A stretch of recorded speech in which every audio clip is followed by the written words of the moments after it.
Hey guys, let's talk about the texture hand project that you have as an option this week to demonstrate texture. So first, what is texture? Texture is the way something feels or looks like it would feel. Usually when you think about texture, we say it feels blank. It feels rough. It feels smooth. It feels bumpy. That is a texture. So when you draw a texture, it is called implied texture because you're implying that that texture is there, but in reality it's smooth because it's drawn.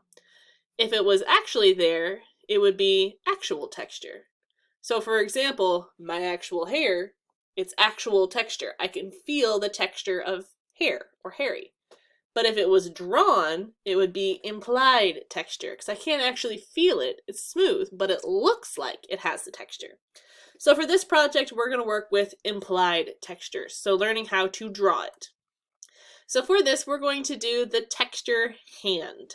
That means you're going to be drawing your hand, and on each finger, you're going to be drawing a different texture. Here are some student examples to inspire you. You can see with these ones, you can use whatever sort of materials you want. Some artists choose to fill the hand, but you don't have to. You just have to have the different fingers. You can include stuff around it. I'll show you how to draw it bursting out of the ground. But each finger needs to look like it has a different texture. There's so many different ways you can do this. I think the one on the left is really cool because it shows how you can bring those textures down into the rest of the hand and kind of combine them together. Like the plant is wrapping down onto the wrist, the lizard's tail is being dripped on top of. There's lots of cool ways you can do this. Okay. You can include color if you want, you don't have to. You only have to do one hand, though. You don't have to do more than one. You can if you want to, though. So in order to do this, I made a little video that shows you how to do some basic textures for drawing. I show you scales, spikes, holes, wood, fur or hair, brick, and what was the last one I did? Oh, I totally just had a brain fart. Oh, there's one more. So I show you how to do some. You're welcome to do one of them, but you don't have to. You can do your own textures instead.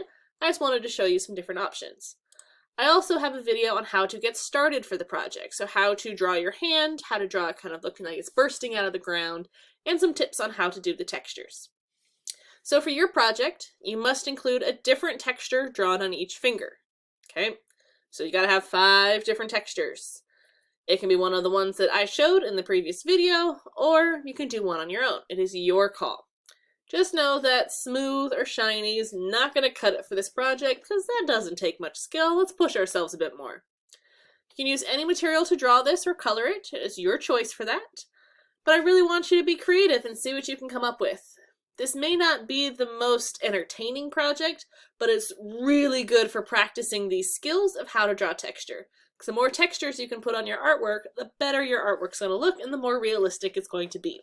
So I can't wait to see what your texture hands are going to turn out to look like.